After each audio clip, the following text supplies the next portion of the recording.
Just because someone stumbles and loses their way, it doesn't mean they're lost forever. Sometimes we all need a little help. To be a visionary is to give something back, big or small, to the community, to the people, and to creation. That's what I believe my role is. I can remember talking to a counselor and saying, is there a higher power? Is there a God? He said, Clarence, why don't you ask? So I went out on the porch and I prayed. I said, God, Creator, if you are there, hear me and help me, because I cannot do this on my own. And the beautiful thing is that out of the corner of my eye came this butterfly, just like this. I could see it out of the corner of my right eye. This butterfly just went and sat on this branch in this tree and just did this. And then all of a sudden, my mind just stopped racing.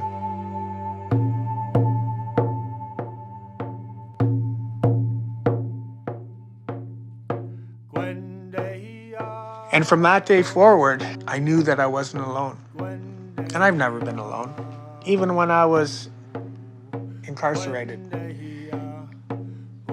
Even in some of my darkest times, when I felt abandoned, when I felt broken.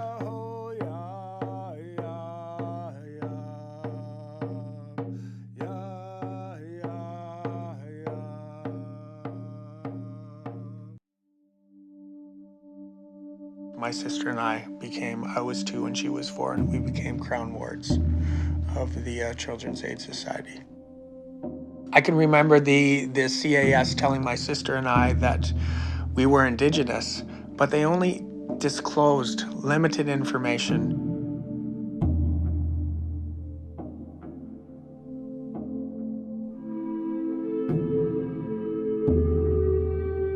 When I was 21, my sister gave me a call one night, and she says, I'm coming over to your place. I have somebody who I want to introduce you to. And I said, okay. Who is it? And she says, it's our father. And then everything just went silent. My name is Clarence Catagy. My traditional name is Kakachu. My memories go back to 2.5 years old. My mother, she placed me in the Children's Aid shelter, and that was in Sudbury. Listening to my father's story, it's trying. It's hard on me because it's triggering. At age 5.5, they said, you're going to go to school. I stayed at the Bishop Horton School for 6 years, and I was shown where I was going to sleep, and I was given a number. The nights were the loneliest, really, where the younger boys would cry. They were lonely, they wanted their mothers. There were times when our stories ran parallels with abuse, with identity, with not knowing where you came from. When you lose your identity, when you lose your culture, when you don't grow up with your family, life is hard, and you look at other ways to cope with life. I always had the problem that I was a functioning addict.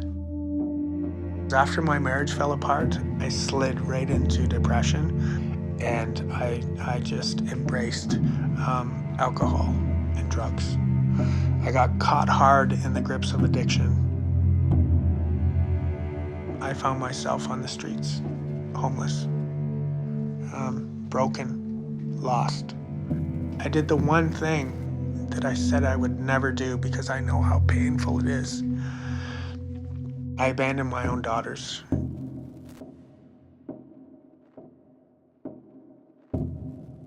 I found my way eventually, with the help of others. The day I walked into that treatment center, somebody had passed away upstairs, and the body was still there. And I'm thinking, what am I doing? But I stayed. April 7th, 2010.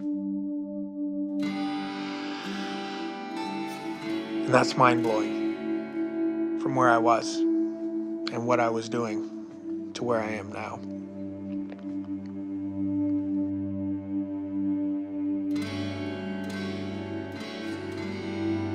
Not seeing my children,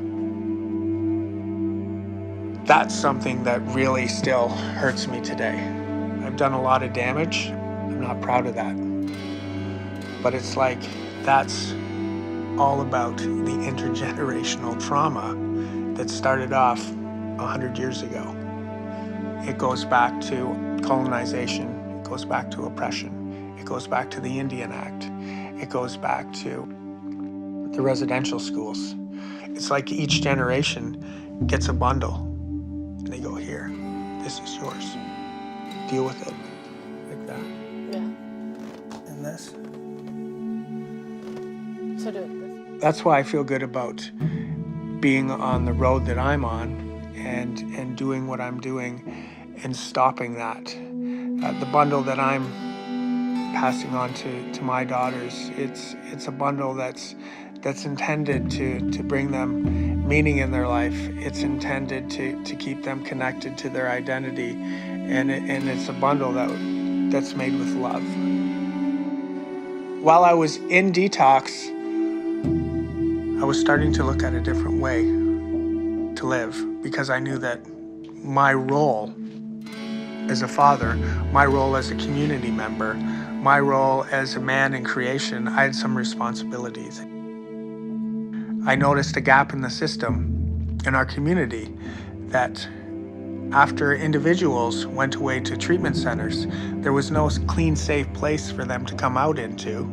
4 years ago, 3 organizations came together and we piloted our first dry house. And I feel good that now I manage those houses, two of those houses, and I can say that there's probably been 40 men that have gone through those houses. Some of them make it, some of them don't. But what I do is I give those men a chance. It's an honor for me to be connected to this community in that way.